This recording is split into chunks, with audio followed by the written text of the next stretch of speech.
The chair of the board of RVTD, and I'd like to call the regular meeting of the board for November 2025 to order with a roll call, please.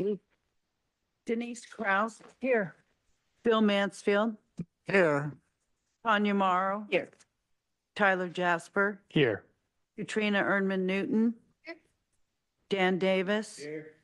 Carl McNair. There's a quorum. Thank you.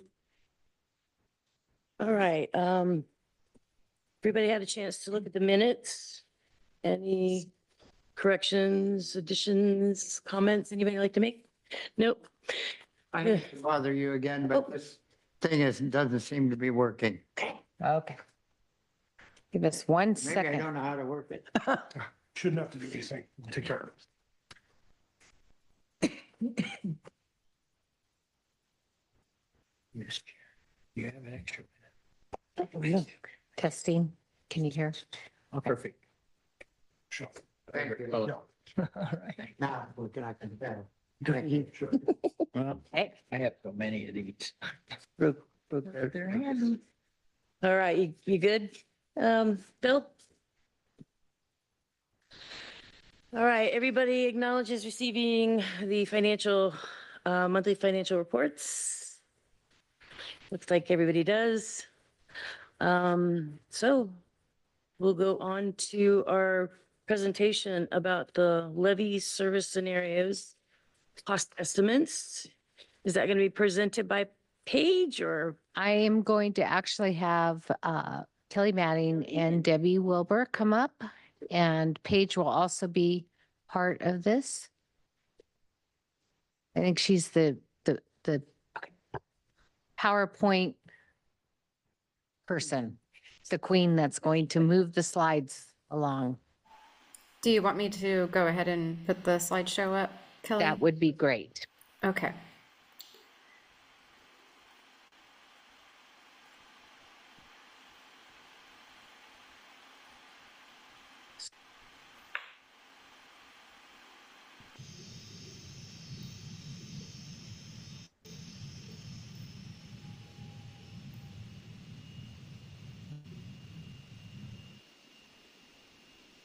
Well, I'll start while Paige is putting that up. You might pull the microphone over to you there. Good evening, Chair Morrow and Board. My name is Kelly Matting. I'm the Operations Manager here. You have the presentation in front of you, as well as you'll see it on the screen. And, oh, there we go. You know what, Paige, I kept looking at you, and there it is, right there. Sorry, I wasn't looking at the other screen. And it's So- on the two monitors in front of the board's dais as well. Good, So they good. see it. All right.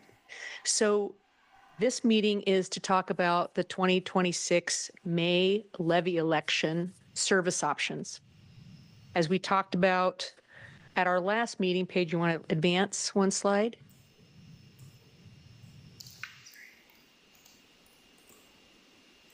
So this is a recap of our passenger survey and our online survey, just to give you a little bit of a recap. With our passenger survey, you'll see that 77% of those riding, when we took the survey, wanted Saturday service back. And the next most voted for was making the route 20-minute service. Right now, it's 30-minute service. And the next one was longer weekday hours.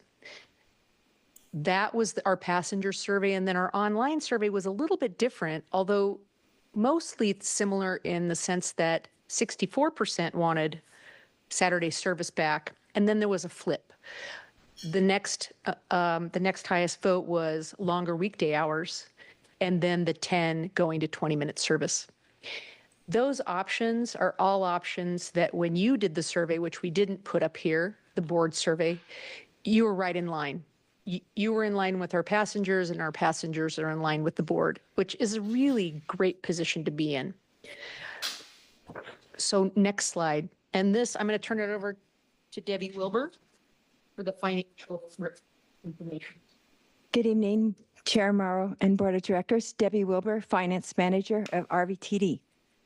On the first slide, I am showing you the current service levels with a 5-year projection. And this lets you know if we do absolutely nothing, we don't get the STIF money. This is without the STIF money. This is without the levy. If we don't do anything, nothing happens. This is what's going to happen in the future. As you can see, this shows that by the year 2930, we will not be able to support the current service levels that we have today if we do not get either the levy or the STIF. This is our cliff. And if you look at this, you can see beginning cash, that is our cash carried forward each year. And when we get to 2930, cash being carried forward is only $1.6 million, which will not sustain that year. And we will have to cut service before that year occurs, if in the current service levels. So if you look, Paige, will you show them where I'm pointing at? Yep, right there.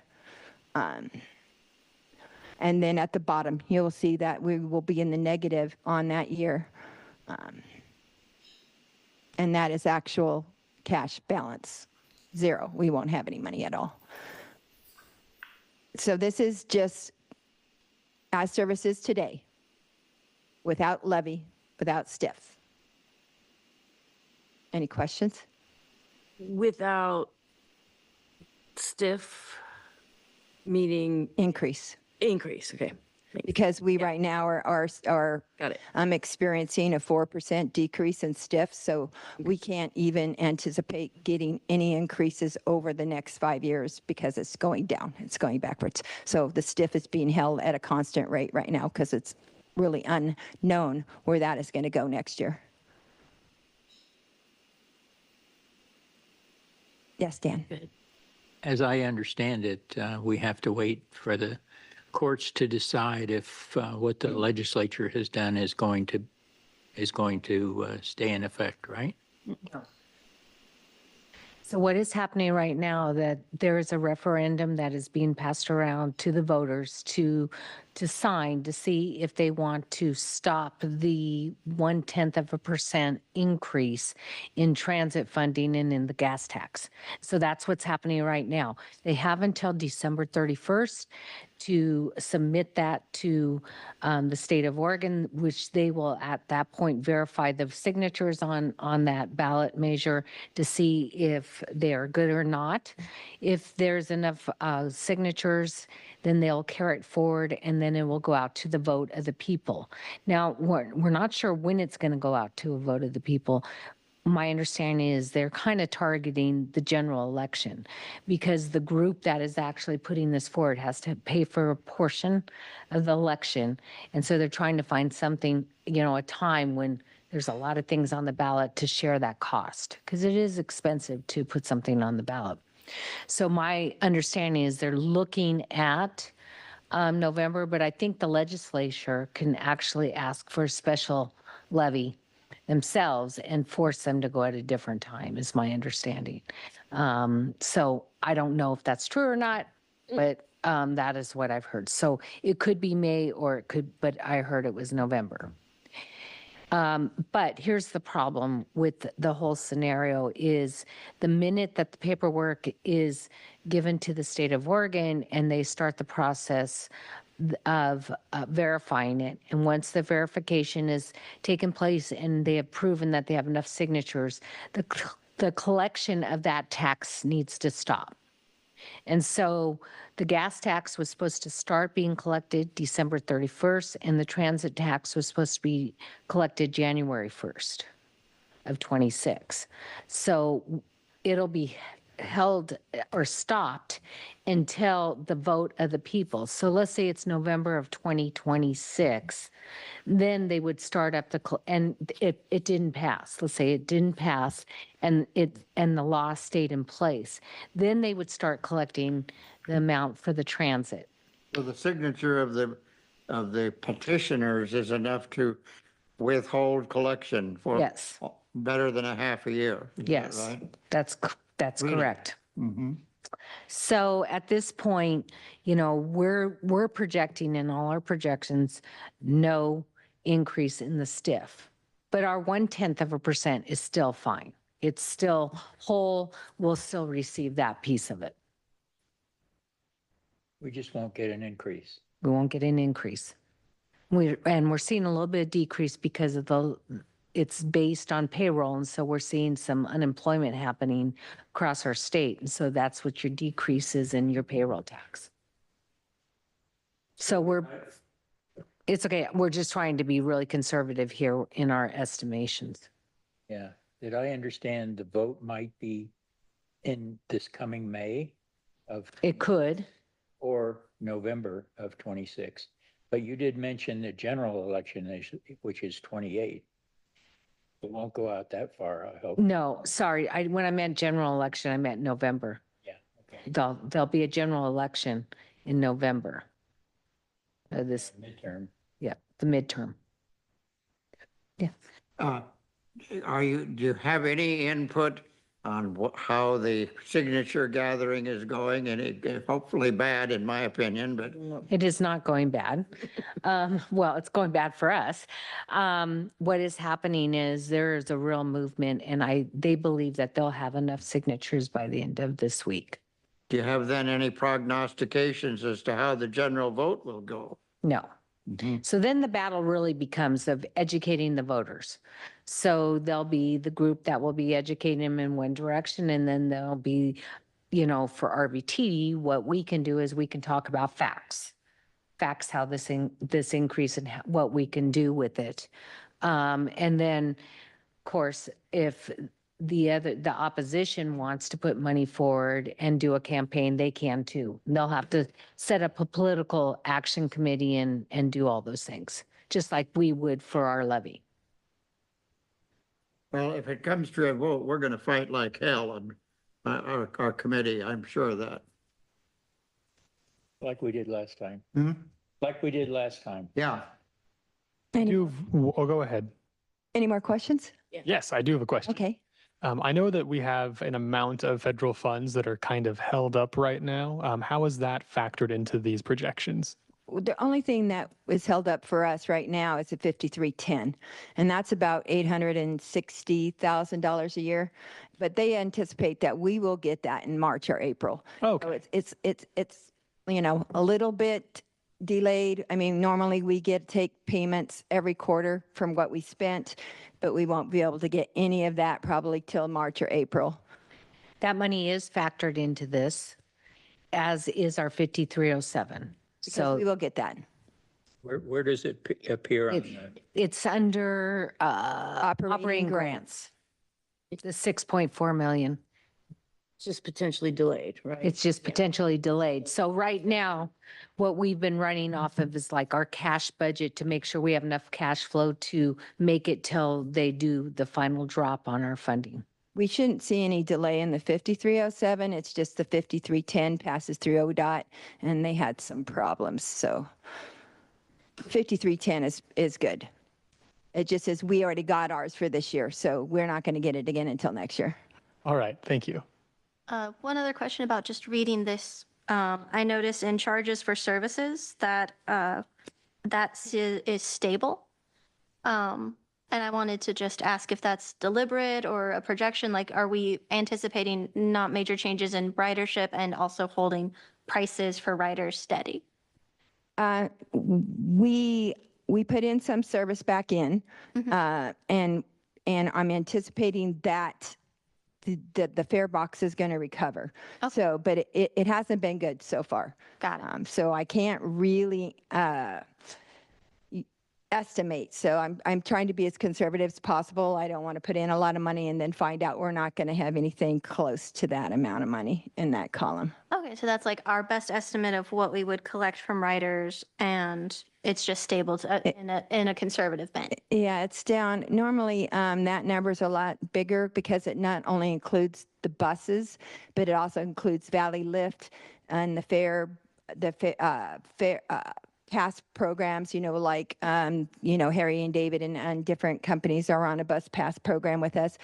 But all of those revenues are down about 30%.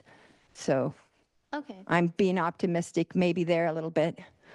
thank you. Just wanted to make sure I was reading that. So if we pass the levy, we'll still be able to operate in the years 2029, 2030, 31. That's still 5 years out, right? 1, 2, 3, 4, 5. We'll still be able to meet our current service needs? Is that Yes. right? Okay, Yes, yeah, okay. we'll see that The on that. issue is what we bring on We will- in the next we- 3 years if we pass it, right? Yeah, when And- we get to the next few slides, you'll Okay. see what that looks like. Okay. We will be able to shore up what we're currently doing, plus we will be able to add some service possibly. Anyway, next slide. Go ahead. Yes, Dan? So the levy would fill that gap, Yes, allow us to keep service in place in yes. 2030. And is that considering the levy staying the same? The levy, the permanent tax rate would stay the same, but the historical increase due to new assessments and the increased assessed value is 4%. So not only do we get the $2.7 million, but we get a 4% the next year, and then that adds on, you get a 4% on that increment. And so it just multiplies itself. So it really will add up over time. They can't. And I think in answer to your question, this is predicated on 13 cents. So we didn't increase it or decrease it. That's still a board decision, but for the purposes of these models, we use 13 cents. Yeah, okay, thanks. Okay. Next slide. Okay. So the budgeted options that we are going to show you are based on trying to fund service on the different options for 5 years. And so we did them for 5 years, whether or not it's going to be able to be done for 5 years. So you would see how bad it would be in the 5th year or 4th year. So that's what we're doing. And the benefit and wages are all indexed over a 5-year period as well. Then, so depending on the option selected, these are the 4 positions that may or may not be added that are not not drivers. So like a part-time dispatcher, a full-time field supervisor, a full-time fueler detailer, and a full-time vehicle technician. A couple of these would not happen if we did not have Saturday service. So it depends on the actual scenario, which of these 4 people we would have to hire, or bring back, I should say. And then we have Route 30 on here, Jacksonville, and that's planned to be restored for 5 trips, weekdays on every scenario. And then service would start for November 2026, because that's when we would start being paid the money from the levy. Okay. They would start collecting in July, but they don't pay us till November. But if we pass it, there's no gap because we're still collecting on the last levy, right? That's what's keeping us alive now. It's not. No, Oh. you don't collect anything on the last levy. It ends on June. And then July through November is a dead period for taxes. It's just so they can do the calculations and collect. All we would be getting in July and August and September is any back taxes that happen to be paid, and it's usually less than $100,000. So are we be making a mistake in not going out for the levy the May before? Like we should have, we have done it? It wouldn't make any difference because the levy starts, with the tax year starts in July, but they don't start paying you on that new levy until November, no matter what you do. And that's the way taxes are. The tax season is July through June, but the payments don't start flowing till November on the new year. And then you get back payments from prior years, like people come in and pay because, you know, they're reaching their foreclosure or they just pay their taxes late. But that is a very small amount. July, August, and September, you get less than $100,000 in property taxes. And I appreciate all that. I guess I just never realized that there is ever really going to be a gap in funding the way we actually schedule our levy. Because it would seem that we should be scheduling it where we're still able to obtain the last year's assessment, right? And keep things going. There should be a gap. We're doing all we can do. The levy will end on June. We'll have gone out for May for the one to start in July. So there's no gap on the time of the levy. It's just the gap is when they actually start paying you.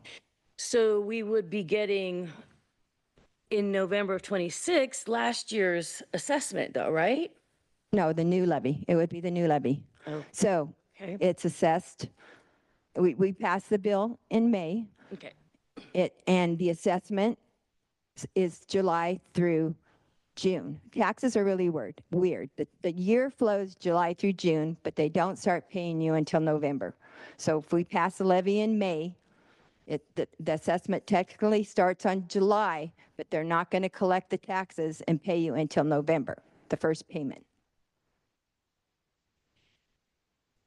I'm just going to let it go, but Okay. I'll ask you later. 'Cause Yes. obviously, we had this July, there was an assessment, and this November, we're going to be getting a payment. Yeah, that's the last year of the levy. Okay. Right. All right. The last year of the levy. There's no real gap. No, there's no real gap. So we'll be having those monies for the rest of, Only through June. And then next year, we won't have any money for July through November because our levy will be, okay, just be collecting at this point. Yes. Okay. Okay. I think I get it. Thank you.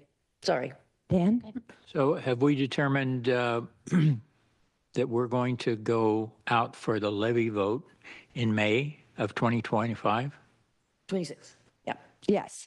6, yeah. 26, okay. Well, that's what you're going to decide as a board if you're doing that. Whether it's that or a different election. Don't really want to go a different election. No, But That's our next choice. that's our next chance to And go we out. don't have a choice. Our choice is either no vote, no, we don't go out for the levy, or we do it next May Correct. of 26. Okay. And then technically it doesn't expire till June. So if it's if it passes, then we haven't any gap in the levy. Okay. All right. Okay. I'm a little bit confused about this slide. The number 5, Route 30, Jacksonville will be restored to 5 trips, weekdays. How did that come in there? Because that was one of many that were being considered, right? No, I can answer. Jackson pays taxes. Jacksonville. Yep. Jacksonville pays taxes to our district, so legally speaking, we have to provide them with some sort of service. And we had calls and complaints about them not getting any service. So what we're doing is we're trying to restore enough service so people can get to and from work. And it's only 5 trips a day. This is, so this schedule is what we used to do for Jacksonville before the stiff dollars. So the only real difference here is that Eagle Point's not included because they're not in the district. Correct. That's correct. So 5 trips per week. Per day, 5 trips 5 per day. trips per day. only on the weekdays. Yeah, okay. Even if we put in Saturday service with the levy, we're not going to do Saturday service to Jacksonville. Next slide. Okay, I'm going to tell you about the options. Option 1, the plan that we're looking at is weekdays at 5 a.m. to 8 p.m. That's an hour and a half increase on the evening and an hour in the morning, Paige? On all routes? We're starting at 5 a.m. now, so it would just be the evening, hour and a half more in the evening. And then Saturdays, 7 a.m. to 6 p.m. Route 10, 20-minute service, 7 a.m. to 6 p.m. and those 5 Route 30s. That's option 1. Is that the same as what it was before we made cuts? Oh, no. No, I'm close. No, not even close. We're not putting any of our routes back in. This is Well, I just, mean, for the 10, I'm talking about. oh, yes. No. Yes, the weekday service span before September 2nd was 5 a.m. to 8 p.m. No, she's weekdays. asking about the 10, the I think 20-minute she was service on the asking 10. about all of it. Saturdays was 7 a.m. to 6 p.m. So we're restoring fully weekday hours and Saturday hours. Route 10 ran 20 minutes, 7 a.m. to 6 p.m. before our cut. So we're restoring fully the Route 10 service. as well. And then option 2 is weekdays 5 a.m. to 8 p.m., Saturdays 7 a.m. to 6 p.m., and Route 10 20-minute service 12 to 5, based on Paige's presentation from our last study session, where it was determined that 12 to 5 was the most crowded time on the Route 10, and then the Route 30. So we go to 30 minutes outside of those hour windows. Okay. And then option 3 is weekdays 5 a.m. to 8 p.m., Saturdays 7 a.m. to 6 p.m., and Route 30. And option, yes. I'm a little confused. It looks to me like option 1 and option 2 are the same.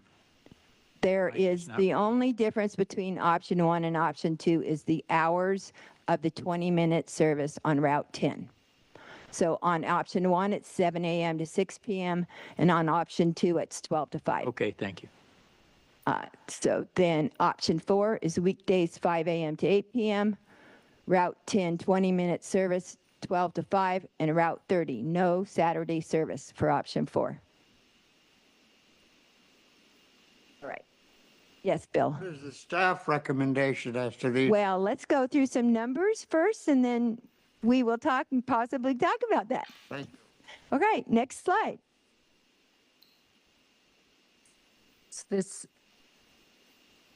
same slide, but what we've added here is how many drivers would be brought back to provide the level of service. I forgot that part. Sorry, Paige. Yeah. They're- 14, 12, 9, and 6. And as you all know, it's the, since we're a service company, it's the personnel and the number of personnel that we have working and the service hours that kind of guides this expense, which causes the most increase in our costs is for personnel services. So. And did I hear that correctly? This would be an additional 6 drivers, not like you only need 6. Absolutely. These are all additions. All right, now next slide, sorry. Okay, option 1. So option 1, as you all know, is weekdays, Saturdays, Route 10 to 20 mini service, and Route 30.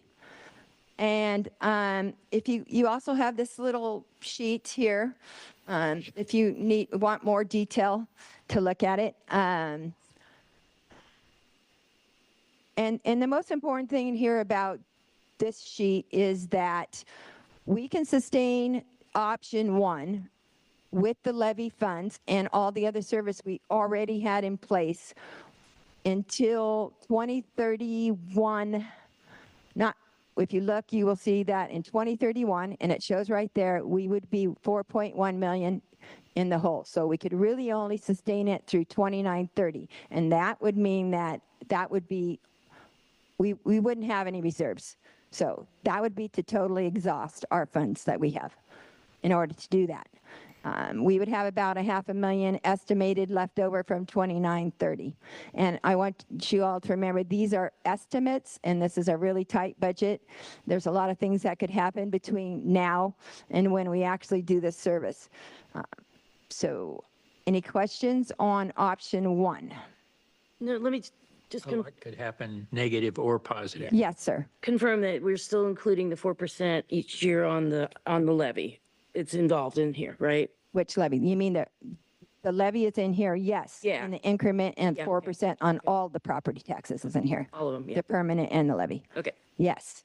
And that's the reason why we're able to keep the service we have and possibly do this out for 4 years. We'd like to be able to do it for 5 years, but we could not do the 5th year on option 1 unless we had some other funding or some decrease in costs.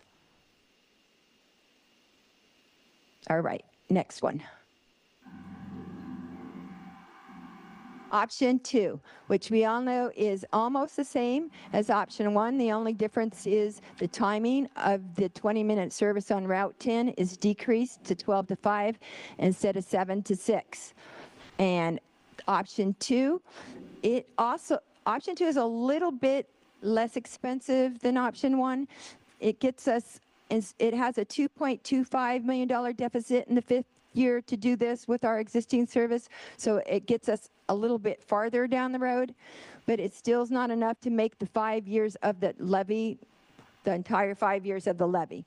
We can make 2930 with $1.9 million left, but we couldn't get that 5th year without something changing.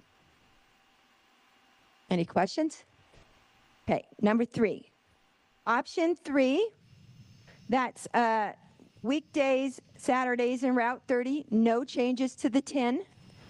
And this is looking a little bit better. We could do these things. We could fund it through 2930 with $2.8 million left, and then we could fund almost all of 3031. We'd be like $900,000 short. So that is something that is a possibility we could do with small adjustments over the course of 5 years, decreasing something, giving up something else, or finding a little bit of funds. So this option 3 is a possibility. Moving to option 4. Option 4 is weekdays and Route 10, 20-minute service, 12 to 5, no Saturdays. And as you can see, we could add this service to our existing service, and we could maybe squeak through the whole 5 years with about $300,000 left. But we would not be able to provide Saturday service, and that is the big thing here. Any questions? Yes. Deficit spending, is that something, is there anything in the state law or federal law about that? We can't go in the negative. Right. We can't. So Can't do it. nope, we can't do it. We'd have to cut service, and we wouldn't really necessarily want to borrow funds for that, because if we don't get additional funding in the next year, like additional levy or stiff, we wouldn't be able to make the loan payments. So we would have to not do it or cut it off before that last year. So we could do possibly option 1, 2, or 3 for 4 years, and then cut the service for the 5th year. But we could do it part of the time, and that's something you have to decide. Do you want to do like option 1, 2, or 3 for 4 years and then cut it so we get that extra service in if nothing changes, or do you just want to go for some other safer option that gets you through the 5 years but isn't necessarily what the people wanted most, which is Saturday service? So option 4, we could probably squeak through, but like I said, this is a really tight budget and it's an estimate. Things happen. So what among our current service, not the proposals here, Okay. Could be cut to make up the 4.1 deficit, and what could be cut to make up the 2.25 deficit? Well, Paige knows the routes and the need for the routes better than I do. So Paige, would you like to speak to that? If there's anything you feel that isn't a core route right now that's in place, because I think that what we put in place was all the things we felt we had to have. I understand, but I get what you're saying. so just as an exercise, Paige, what would, if we just cut out, for instance, East Medford route, right? Is that going to make up a difference for $2 million that 5th year? So the East Medford route you're talking about is to the hospital. yeah, that's what I'm just gonna using that say. as an example. To the Route 4, I mean, we would have to probably run an entire run board to try to figure this out. But Just ballpark. But as about to Poplar? opinion, though, is there anything we can really cut that we're currently doing, Paige, that wouldn't like cripple us? I think we have good coverage right now, and I wouldn't want to see us decrease any of our coverage with the 6 routes. And so the first thing that I would go to would be decreasing the frequency on the Route 40 and the Route 60. They're currently running at 30 minutes. We would have to put them at hourly service. How much would But- that, just ballpark? What do we think? I don't know. We Is would, that even $1 million? We really wouldn't know, because it depends on drivers. And if we can't decrease the personnel, cutting the service is not going to save us any money.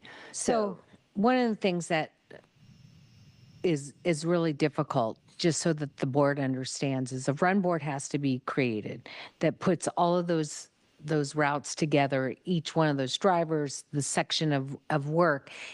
And Sean, I want to just point out, thank you, Sean is here. Sean spent the last 4 days, 10 hours coming up with 2 more scenarios for us because we only had 2 done. We can find that out and we can bring it back to you. But, you know, when I look at these different scenarios and I see what the deficit is, you know, is option 3 doable with $1 million deficit that's looming out there? Probably.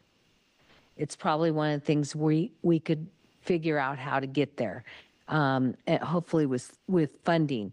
But the big but is there's things that you give up when you do things like that. We don't buy buses, or we sell a piece of asset, or we're going to have to do things like that to be able to make that happen. And it's possible. I mean, we have a property that we bought to expand TransLink. We could sell that property. Is it going to bring $1 million? No, but it's going to bring something. So it's those kind of things that are trade-offs that we'll have to look at, but we can't make those, those decisions. I think when you start looking at option number 1, which is a $4 million hole, that is a big hole to plug. Because at 13 cents a thousand, for instance, we only get 2.7-ish, right? Right. So it's an additional levy plus in order to fill that gap. Okay.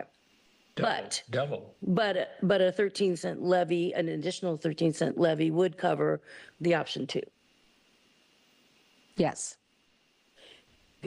I'll just say, just briefly, that I think that there's so many uncertainties that I think it'd be good for us to start thinking about a second levy, because we won't know whether the legislature is going to extend the sunset, even if the ballot measure doesn't pass, right? And we also don't, if we'll know in November, if the ballot measure does pass, that we've got a bigger hole. Or we potentially have grounds for going back to our community again, is my point. So my question to you is, are you considering not doubling the levy now, but going out for a second levy that's on top of Yeah. it At another time. Yes, at another 2 time? years or so. How much difference would like 15 cents make as opposed to 13? So 15 cents, so that's 2 cents. Oh, another 15 cents or just 2 cents? Cents more. So if you, quick math, 10.5% of whatever 2.7 is. 10% is 270,000. Yeah, that's it, 270,000. Tyler, go ahead. Now I need to remember what my question was. Oh. How flexible is the decision that we're making here tonight? Just as for an example, let's say we liked option 3 and we wanted to recommend option 3, and then in May the levy doesn't pass. Do we have the ability to say, okay, let's go back to more of an option 4 kind of a thing at that time? So these scenarios are all predicated on the fact that the levy passes. If the levy passes, we will not be doing any of this. I don't believe we will, because we won't have the money. So but you don't have to make a decision tonight. Tonight is, we brought you options. We wanted to show you numbers, what's possible, what's not possible. Paige and her people spent an enormous amount of time running a run board after run board to get me those numbers of drivers I would need, and poor Nick had to do maintenance numbers over like 6 times, and so we put a lot of time into this. But you also have time, because we're not expecting you to make a decision tonight, because we said we needed a straw vote by December. So, and this is only November, so you have time to propose other scenarios for us to run, and to think about it. I mean, we would love to have some guidance, you know, like where you're leaning towards, but we're not expecting you to do that. Good, Bill. Might we make a decision tonight? What about making a tentative decision? Wouldn't it be helpful for the staff to know how we are leaning? I would think so, even though it's only a tentative decision. That's up to you guys. Well, I think that makes sense. Is there anything new that we need to know that would give us a more intelligent decision among these options? Is there anything more to come in before we make that decision? I don't believe so. I think everything is in here. I think the federal issue is still out there looming, but we haven't been informed we're not going to get our $5307 again. But, you know, and then there's a lot of things out there looming, but nothing that we have in these numbers that we have to worry about at this moment. And like I said, things change. We cannot predict what's going to happen tomorrow. It appears to me that, just speaking as one board member, that the choice is between option 2 or 3. And really that means what? Options 1 and 4 I would reject. It would seem 2 or 3, and it would depend on whether or not it's that important for us to speed up, to have shorter periods. I think that's the difference between 2 and 3, isn't it? 3 eliminates 20-minute service, isn't that right? Yes. So that's what we're really talking about. I think that's what we're really talking about. Unless other board members may have a different opinion, I'd like to hear. What's that, Dan? So is a 5-year projection sacrosanct? 5-year projection is because we have the levy for 5 years. And so how far can we get on this levy before that's going to be gone and we need to worry about another levy? So we're planning for revenues that we can count on. So if the levy passes, we're not going to have that for 5 years. So that's why we pick 5 years. But you don't, like I said, you can drop that 5th year off, and we can cut it off at the 4th year, so we don't go into that deficit. We'll have to cut service, but that's one of your options. It seems to me, and this is just kind of a off the top of my head crazy thought, maybe. If, let's say we chose option 1 or 2, and we get three years down the road, approximately, and we see that we're getting more money from the feds or from the state, more than we're projecting right now, conservatively, can we then just say, let's say we had option 2, could we in 3 years say, let's go back to option 1 and have more service added in later on, because the situation will change? I would like to just say one comment on that. Yeah.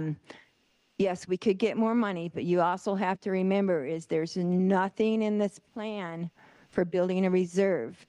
So if we were to get any new funds that are not in this plan, the first thing we would have to think about is whatever service we put in, any new money we get, shouldn't we be putting some money back for the future or for when the levy expires and, you know, for uncertainty? I mean, so I understand what you're saying. And again, you have the option of like, in 3 years, if we get additional funds, you have the option of saying we want to put in more service. But I guess that would depend on how much it is, because we do eventually need to think about putting our reserve back up to where we had it before, because right now we don't have any.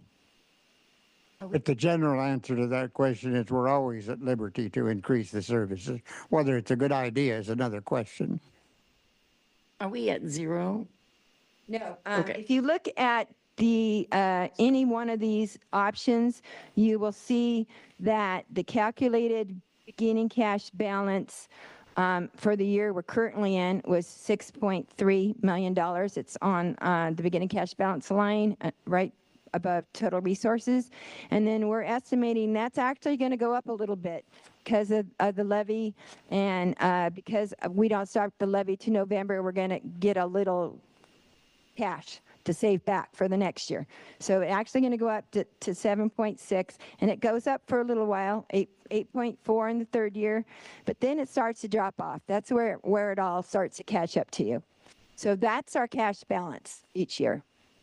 You teased us a little while ago by telling us you might give us your staff recommendation. You still haven't done it yet. Are you going to before the meeting is over? Or do You we, want my or do personal we have to guess it? recommendation? I can't talk for RVTD. That's up to Julie. I have a personal recommendation. Would you give it to us? I have to ask my boss. Beg pardon? I have to ask my boss if I'm allowed to do that. I didn't can hear we- that. I'm sorry. She said she has to ask me if she can say it. Well, I mean- she could say it because we're asking her to. We don't Sure. have to get your permission. That's right. If I was going to pick personally, I would pick option 3, and then I would watch the dollars, find some ways to save some money, like maybe change the frequency on those other 2 routes, whoever had that idea, or something. And if it coming into year 4, it doesn't look like we're going to be able to afford year 5, I would cut the service back. So you're reckoing 3. What is the staff head reckoing? Can we ask some more questions Yeah, first? Bill, we have some other board members want to ask some questions. Go ahead, Tyler. I don't mean to steal your thunder. All right, so I know with the current options, they would have the changes in service start in November of 2026. Let's say we were a little shy and we went, let's do option 4 because we want to see how things shake out. If we did option 4, we get to November 2026 and the gas tax ballot goes way in our favor and we're getting all the stiff funds that we would hope for. Should that happen, how quickly could we then get back to something like options 1 or 2? So say that the ballot measure, if they go out for it in November and it fails, right? Correct. If it They're goes not going to start collecting the stiff money till January, and they're not going to start paying us until probably July, but we won't actually get it till the middle of August. So you're looking at, at the very least, almost a year from today before you would get any of that stiff money. Okay, thank you. But in theory, we could restore service knowing we'd be getting that money at that point in Actually, time. it'd be longer than a year from today. It'd be 2 years from today because they're not going to go, November just passed, so they can't go out till next November. Yes. Can you add years to your statement when you're talking about when we would get the money? You said July of Not next year, the year after that. So it's going to be July of 27. 27. 27. Speak more into your machine. I'm not hearing you. Sorry. Thank you. Well, that answers my question. Thank you. So it'd be July of 27, but the other thing is that it's in the law now. It's only 1 year worth of collection. Yeah. So you're not going to want to go out and put a bunch of service in because then you're going to have to pull the service back out. So that's the problem with the sunset. And that would bring us about $4 million, I believe. Is that correct for 1 year? The extra one, Yeah, the 1 year. yeah. If it got to that, yes. So, with that said, we would probably, at that point, we would take other money and probably set it aside into the cash balance to be able to carry us forward a little bit further until the next time. There's no requirement that we put service in. There's Those- not anymore. Okay. So that was changed. So we could sustain existing service with it as long as it was in our plan. And the plans would have to be redone. Just following up on making sure that I understand these scenarios, these options that you've worked very hard to prepare. I'm assuming that all of the options that restore Saturday service, those are the ones that include the support staff positions. Are those folded into those driver numbers, or are we No. looking at like adding 10 people or? No, the support staff is separate. Okay. So if we do Saturday service, we need all 4 positions. And if we don't do Saturday service, we only need 2 of those positions to cover the evening hours. Got it. Okay, I wanted to clarify that. Yes.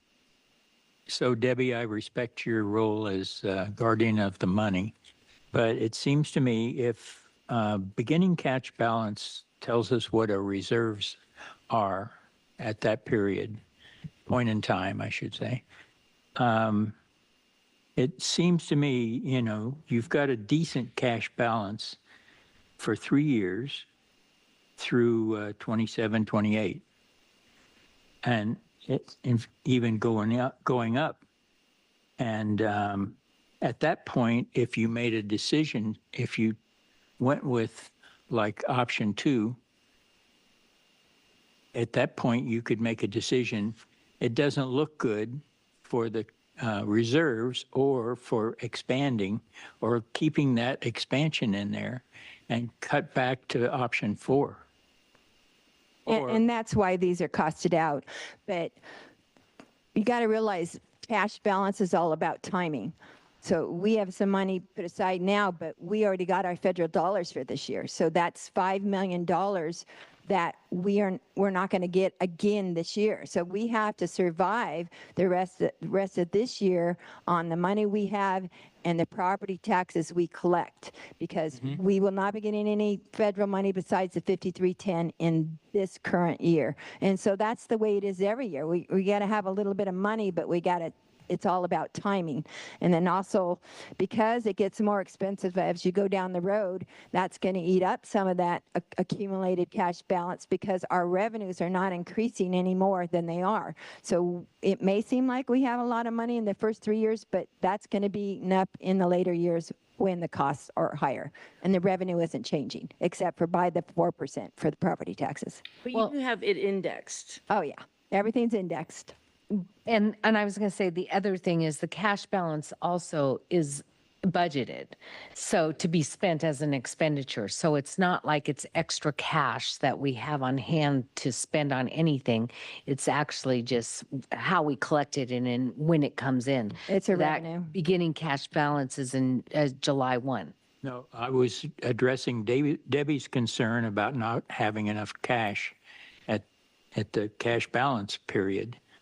At least that's what I understood you to say. When I said maybe we can go down a couple of years and see if we're going to have more money than we're budgeting here or planning on. What she was talking about is a reserve. Yeah. And what you're talking about is just cash, it's just money that's budgeted. So when she said we're not putting any money into a reserve, that's like we're not putting any money into a savings account. Basically, what you're seeing here is this is like living paycheck to paycheck, if you will. There's no savings. There's no money in savings. All that cash, all that money is for operating that whole year. So that's the difference that she was talking about. Not that we don't have this revenue that is carrying us forward that we need, but that with this, when you look at these numbers and you say, well, in option 3, we're going to be in the red $900,000, let's say. That's also not having we haven't put any money away. So if the board was saying, well, we want you to put some money away, then that would change these numbers, as you could imagine. How much money do we have put away right now? Right now, how much money do we have in the bank? Put away your reserves. Zero. Reserves. Okay. Because when you look at this beginning cash balance, that's how much cash we had on hand, but that's operating cash. That's money we're going to use for operations. This is strictly a cash budget that we did, money in, money out. And so there's no reserves, no money in reserves. Okay. Go ahead, Bill. But there is a cash balance carrying forward to carry us through the 5 years. So you could technically say there's money, but there won't be at the end of the 5 years. When's the last time we had reserves? Last time we had reserves. A year ago. Now, right? A year ago, we had reserves before we built the buildings, before we bought the buses, before we did all of our capital purchasing. But you could technically say that $6.3 million that we're beginning this year with was reserves. But now we've put it into our operating money to spend. We have heard Debbie's recommendation. Now I would like to hear the staff official recommendation. You just put me on the spot, aren't you? Yes, exactly.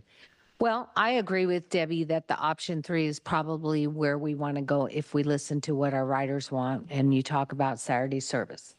But not do the 10, not do the 20-minute. But not do the 20. I think that we can wait on the 20, and that's something we could add in later on and we can look at. But at this point, I think that, we need to try to give them evening service so they can get back and forth to work. And then have Saturday service too, so that they have one day that they can get their shopping and the things they need to do done. So that is our option, but I don't want the board to feel as though the staff are saying nothing that you want us to explore is off the table, because we're willing to do that. I move that the board tentatively approve option 3. I object. I object. Tom, could you tell us what you object to? I object to taking having a measure, a move on the floor. Then you should vote no on this motion. I think we should discuss it a little bit more. Very well. I still make the motion. You disagree. What I don't know is what the rest of the board wants to do. Yeah. If you're looking for a second, you don't have the second yet, right? We don't need a No, you second. don't need that. Oh, okay. If I'm the only movement, then of course it's dead. Yeah, I'm not interested in voting. I'm not ready to vote yet. I have a couple more, I have something I'd like to, I have an unpopular opinion. And maybe this is just me being cautious or anxious because I'm working at SOU right now and we're very broke and it's miserable. And when I saw that in option 4 that, oh, it's a net positive, I feel like I've never seen one of those before. And it was a moment of, it really troubles me that the only way towards it is to not restore Saturday service because that's clearly overwhelmingly desired. But I feel a pull towards it because of how chaotic things have been, because of the summer that we all had with things being, again, a lot of really important work was done. There was a lot of capital outlay by RVTD to build something that then kind of imploded as this instability occurred. And I want us to be able to be in a position, because we had those reserves, we were able to have a little time. We were able to make some decisions and communicate with our riders. And I think that's really meaningful in the longer term in terms of the district's relationship to its people. And so I'll admit to us, like, as much as I want Saturdays to happen, I miss using the bus more than I don't use it as often now because of the changes. I also want to acknowledge the value in something that potentially gives us that flexibility to continue to try to be ready for unprecedented change or for really tenuous times fiscally as a district. So just wanted to get that out there. If we could do something like, you were asking us about, change some of the route or maybe the frequency, and we could change that ending number on number 3. We can check that out for next meeting. So that's the additional information I'd like to have, because I think we can I feel so hamstrung to plan for 5 years. I get what you're saying. Things have just been exploding, as far as what we anticipate and what's regular and normal. But I also am very optimistic about our community and what we can do. So I guess I have a couple questions I want to go back to and see, and you guys have done a lot of work. I really do appreciate this. I really do. I keep pushing for just ballpark estimates, right? Because I think I need that to know, if in year 4, we did need to cut and we couldn't cut this. Let's just say we go out and say, this is what we're doing with our levy, right? We can't cut this. So I need to know what we could cut to possibly make up a difference, at least in scenario 2, that would get us close to, I get it, we don't have any reserves, but that's one question. How do we cut for 2 million if we're not touching any of this? And I know that's hard, okay? I think that part of the way you word the levy is important. If you say you're also sustaining current service along with restoring, say, Saturday service, or something, and then you have a little bit more options what you do when things don't work out right. So I think if we word the levy correctly, we can do what we say we're going to do and possibly be able to make some changes down the road if we need to. I agree. But for the exercise purposes, So when I'm looking at option 2, so option 2 was weekdays 5 a.m. to 8 p.m., Saturdays 7 a.m. to 6 p.m., Route 10, 20 minutes from 12 to 5, and then Route 30. If we did a run board that said, we're going to put back all these things till we pick a year, 2028. And after that point, we're not going to do the 20-minute service or something like to that. Is that what you're looking for? that's one option, yeah, as far as if we want to look at these services. But I guess I'm also wondering if there's something, because it's awful lot easier for us to sell our levy when we're saying we're bringing back stuff. And so it's nice to be able to actually point to what we're going to do with that money, but it does lock us in. So that's why I'm looking to see if there's something else that we're currently doing, and I get it, we don't have to go that route.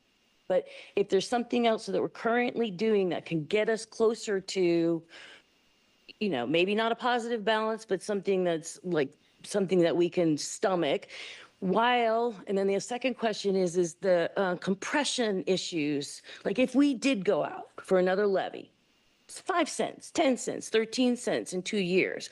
What can you guys give us any idea as to any compression issues? Yeah, I got a statement. Every year we get a statement the second week in October, and it actually tells you the compression on the levy. The compression on the levy was estimated to be $20,000 this year. So that is nothing. That's nothing. Yeah. So I think the other thing too, if I'm listening to you correctly, I mean, right now we have 6 routes. Right. So we serve Central Point, White City, we have West Medford, we have the Route 24 over to the east side and the doctor's offices, the Route 10. What am I missing? There's that other one. I was just looking at it. 21. Yeah. 21 that goes to the high schools, right? Oh, no, Fred Meyer, excuse me, that's right. So, what could we do with those to take one of those out, let's say, and not serve it? And so we'd have to look at ridership and all those things, but we can run some different scenarios.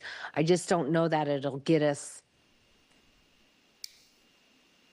It could be our hedge though. For instance, if the 21, right? Because it's serving just more of East Medford. And we don't want to cut anything. I'm not, but if we cut that, is that a $2 million run for a year? But I guess I want to just be clear, it's not just an East Medford route. It's basically routes, if you're live in Ashland, Talent, Phoenix, and you want to get to the hospital, you're taking the 10 in and you're getting on that route to go out there. Well, Or if you're going from Central Point, are we It's talking? 24. I'm talking about 21. Oh, you're talking about 21. Poplar. 21. Yeah, that's the. Yeah, just around. Mhm. So we could, We can look at it. we could look at configuring. So let me see, I want to paraphrase and I want to make sure we know what to do. Basically, you want to take what we're currently doing and you want to take, let's say you've narrowed it down to maybe option 2 and 3. So we're looking at a deficit right now between 2.2 and about $1 million, let's say. So how could we configure the current routes that we have or reconfigure them a little bit and be able to do this so that at the end, we're maybe 0. Right, but I wouldn't close. want to do it until year 4 if possible. That's So key. you want to make a change and put this in and then stop it near 4, everything. Which It just would be a hedge. We're not planning to do it. It's there as a possibility so that we don't run afoul of that's what I- collecting our money for what we So 2930. Yeah, we could always make a change in that fourth year to not go in the negative. That's what I was saying. And that would be up to you guys. There's nothing that says we have to put the service in and run it for the entire 5 years. But Except for if we sell that this is what we're doing at the levy. So that's why I'm asking about their current service and what we could possibly cut there.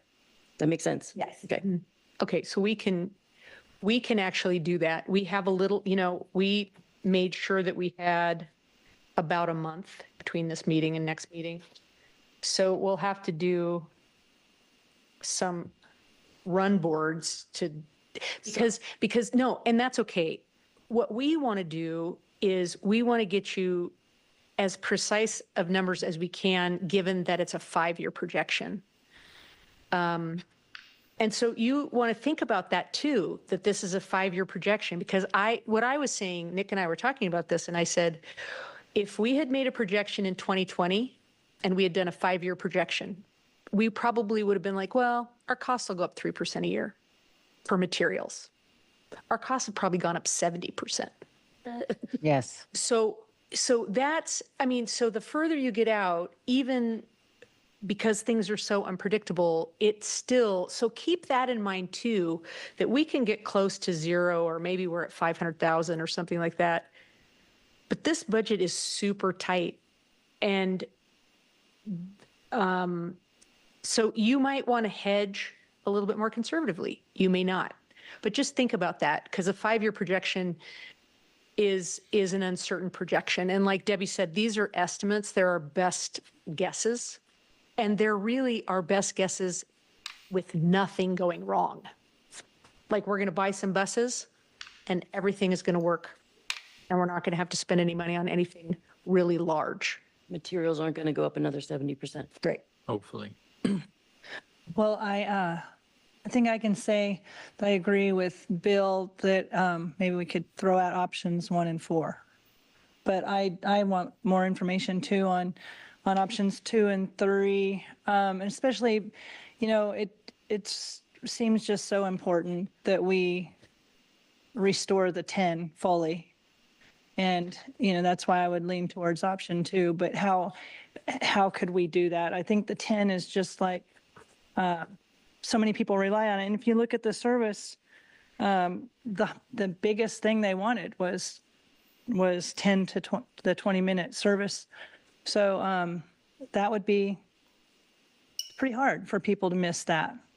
So I just wondered if we could do that, maybe do some more looks at how we might. I think the 10 is just pivotal. It's just critical.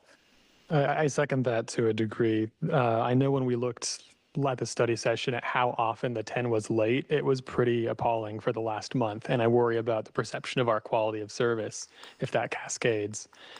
So that alone made option 4 attractive to me, just because 3 didn't have the Route 10 20-minute service. If there's some version of option 3 that gets that Route 10 fix on there, that's probably what I would prefer, even if it came with a cost of reduced Saturdays. Option 2. Even if it came, at the cost of reduced Saturdays or. If you're looking for that, that's option 2. The 2 has problem with- Saturdays. What the biggest problem with your reduced Saturdays, it's still going to cost you. It's a very expensive service, and because of having to hire that extra Right, the people, extra support the staff. support staff. And so that's one of the things that is difficult. I do want to say, there is today the joint transportation, not the joint transportation, but the House Transportation and the Senate Transportation Committees met to talk about the sunset a little bit, to talk about what they're going to do. I think that we'll know we'll have an idea if they're going to try to address this in the short session. That's the other thing that may help us in some of this conversation, to shore up and know where exactly. But the unfortunate part is we have to file. Yes, we do. So it comes too late.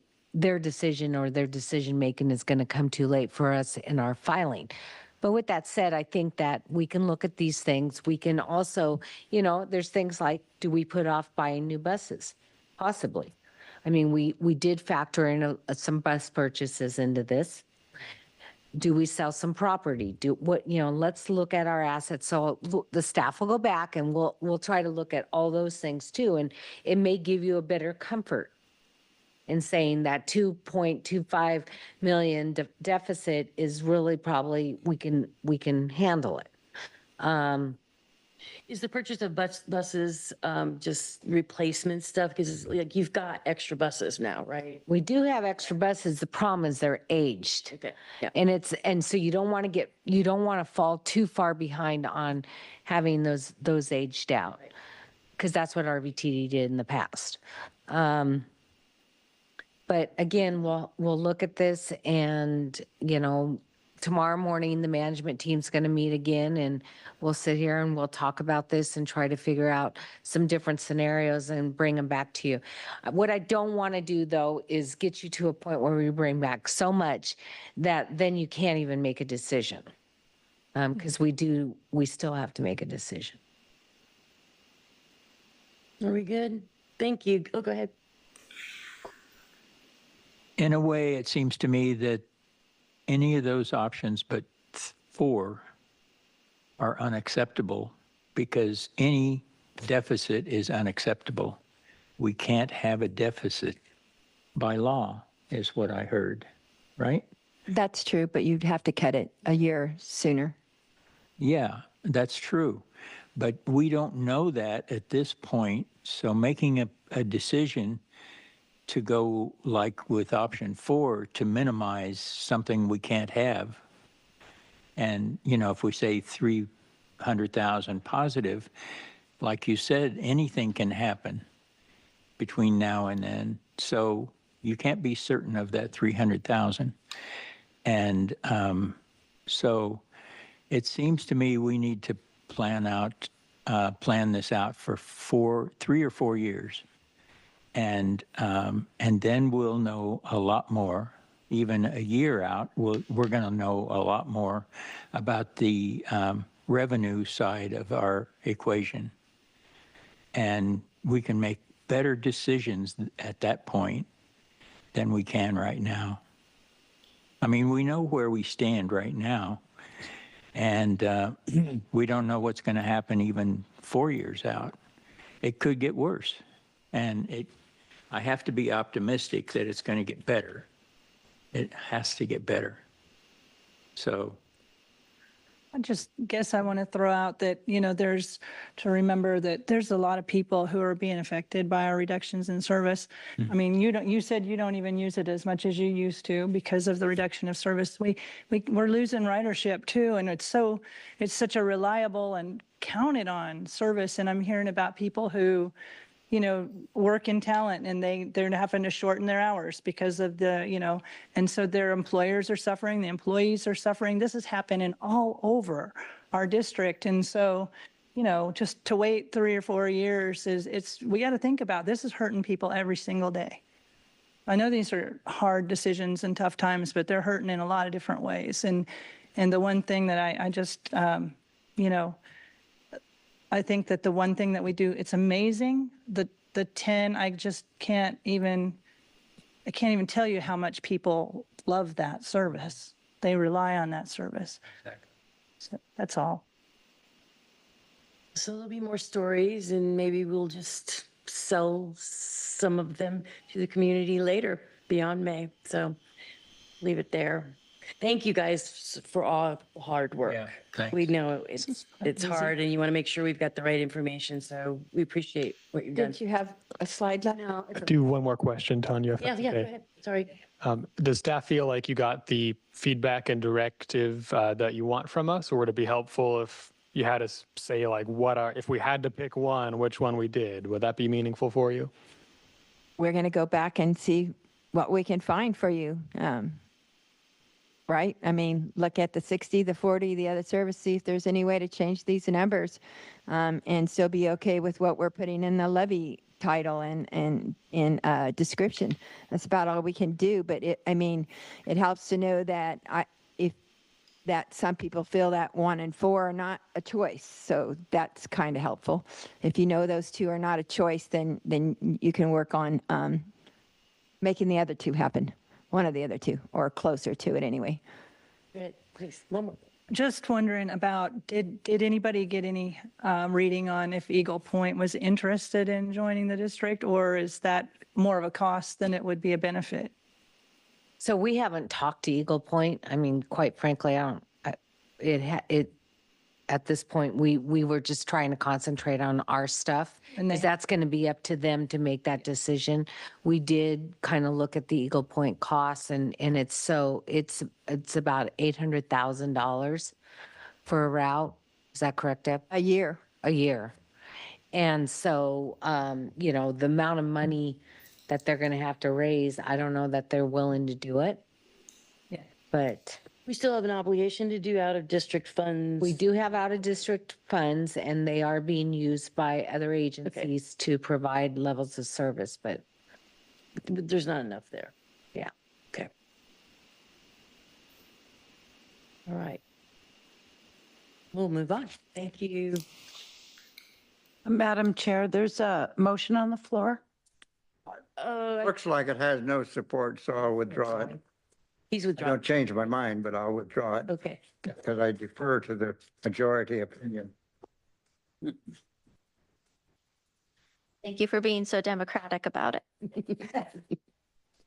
Okay, we're That's moving on. his thing. That's his thing. New business, resolution 2503, paid leave Oregon policy. We're amending it or an up. So we're updating it as the rules have changed under the Oregon paid leave law. We have actually got the most current ruling on what we have to provide, what needs to happen. If you look through it, and then there's the resolution there.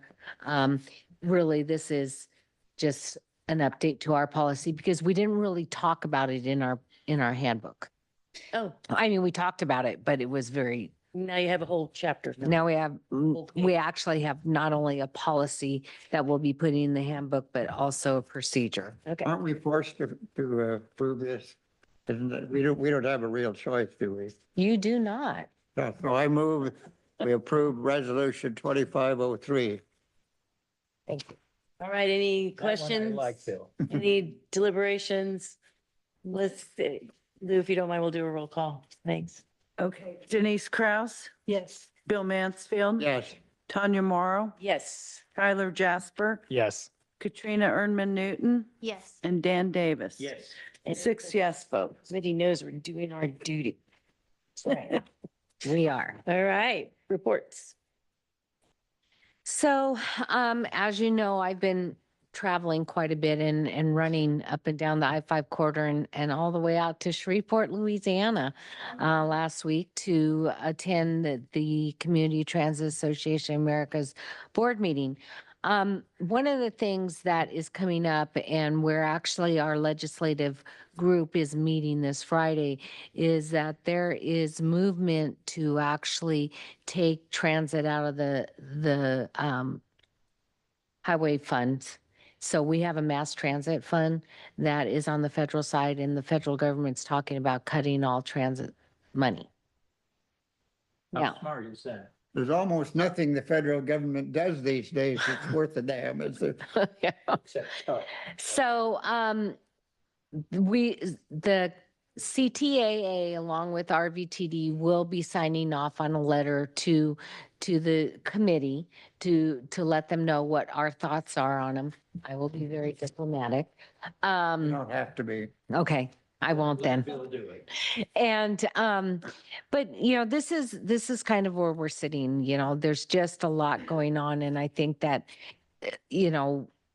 we will have to revisit all of our funding mechanisms over the next few years, probably, and figure out what we're going to do as a district. But right now we have kind of this looming thing in front of us. And so no matter what our choices are, I think, and what we decide to do, we probably will be pivoting multiple times and looking at service and looking how we deliver it, looking at what we need to cut or add, depending on it. On the state level, again, the committees met today and they were having everyone testify. They originally asked me to testify, but they told me I could only talk positively. Yeah. And so then I said, well, I'm not sure I can do that. And so then they uninvited me to speak, which was fine because I really wanted them to hear from rural. And I also wanted them to understand that we're not unique. So TriMet actually spoke, talked about all the service cuts that they are experiencing, where they're going with this to make it really, for them to understand that we're not the only ones. Every single transit agency in the state of Oregon and Josephine County spoke and even referred to us, and Scott Chansey did in his testimony, about how we're all up against this.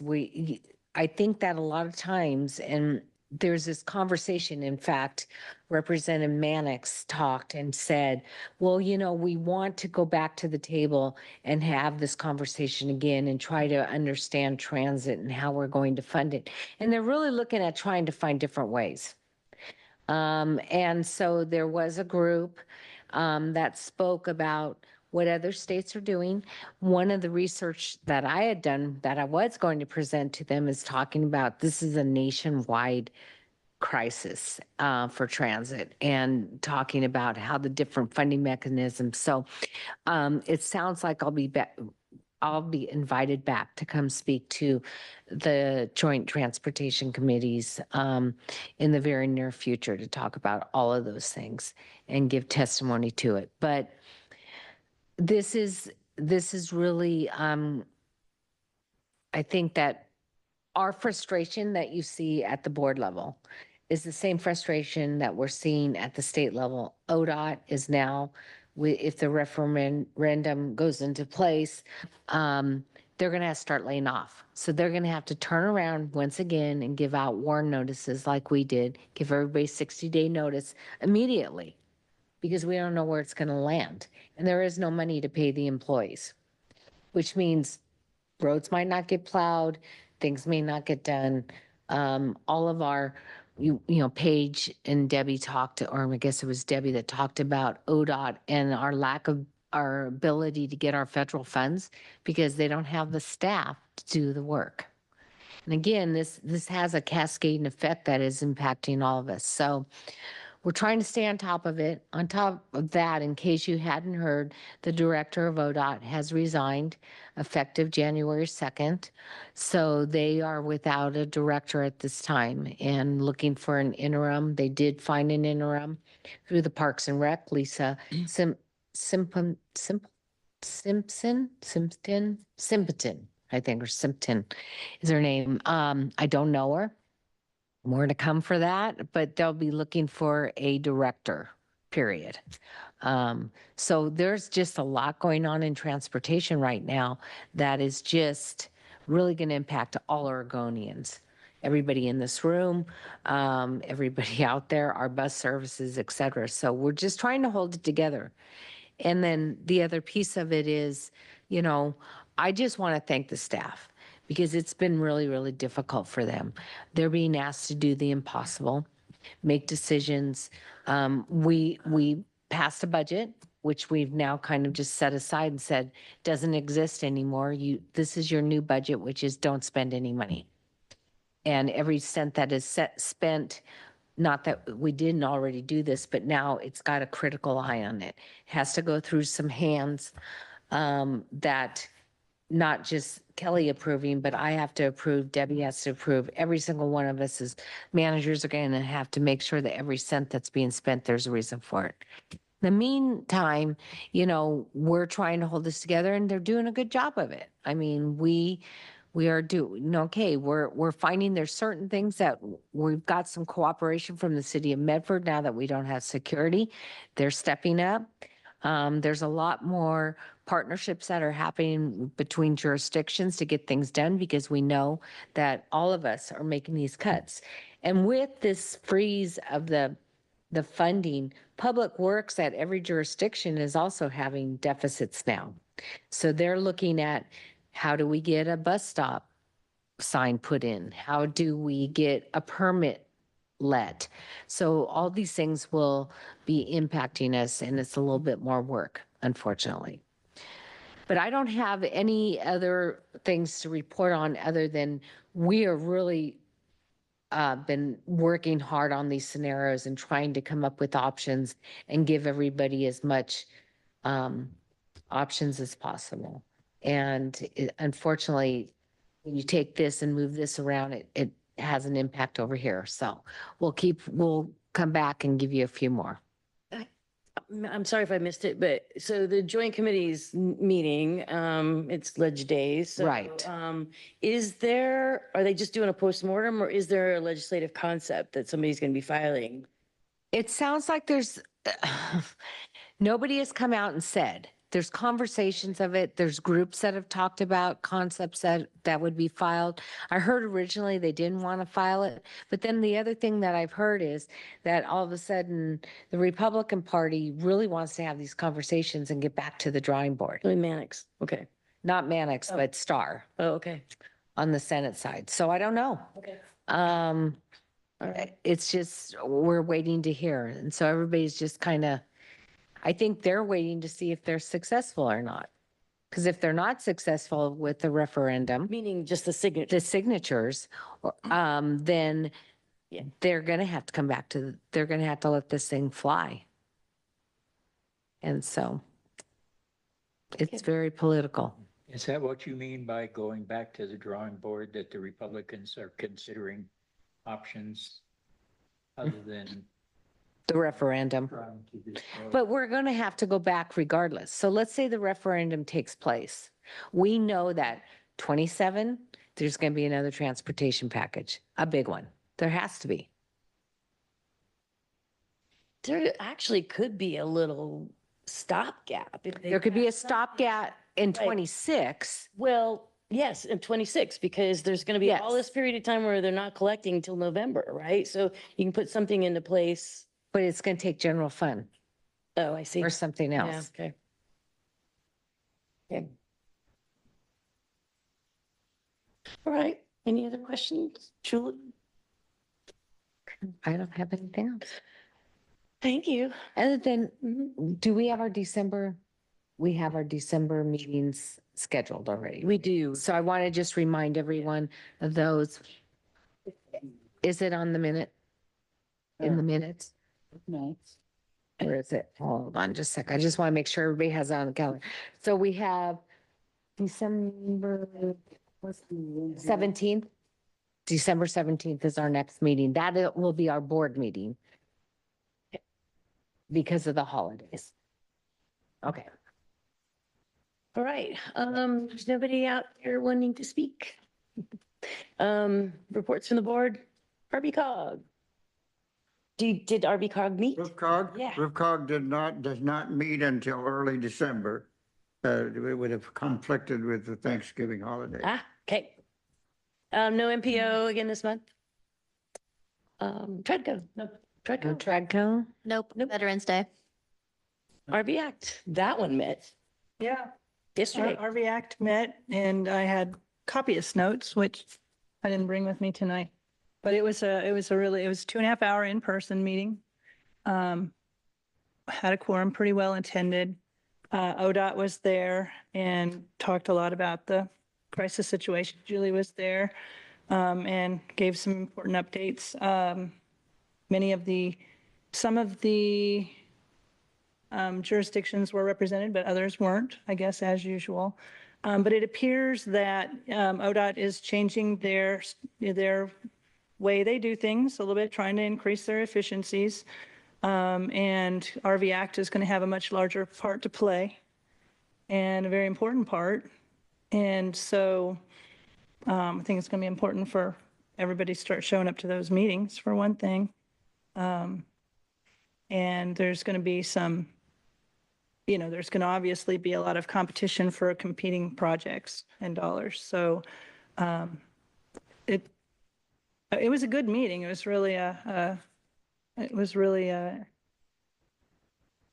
interesting, the whole 2.5 hours. So not always in a good way, but we need to hear it like it is. So. I'll just add, because I was there too, that, yeah, I think it's important for us to make sure that our jurisdictions are getting to this meeting, because again, we're now being asked to rank and select projects that will go into ODOT's 10-year capital improvement program. Capital Yeah, investment plan. investment plan. So it's, it's important. So, I think it's important and will fall to us potentially to make sure that we somehow get the community involved and make sure we get our jurisdictions there because too often they're not. So just want to throw that out for everybody. And all those will be ODOT projects. And, they've been good partners with transit over the years to make sure. And one of the things with the group was that the RV Act ranked like how to weight those priorities. The commission also weighted those, ranked them and weighted them along with the acts. And so they combined everything and then they came up with a way to actually create a way of looking at each project and ranking them to help with the process. So I think it's a first step in what they're trying to do over the next few years. Did you end up seeing our letter in your packet? I did. Good. We did. Everybody saw it and they said, yeah, see, everybody has a letter in the packet. So yes, thank you. Anything else? All right. We will adjourn. Thank you all. See you on the 17th. Dan, I agree with you. Thanks to the staff for all your work. Yeah, great walk. Come on.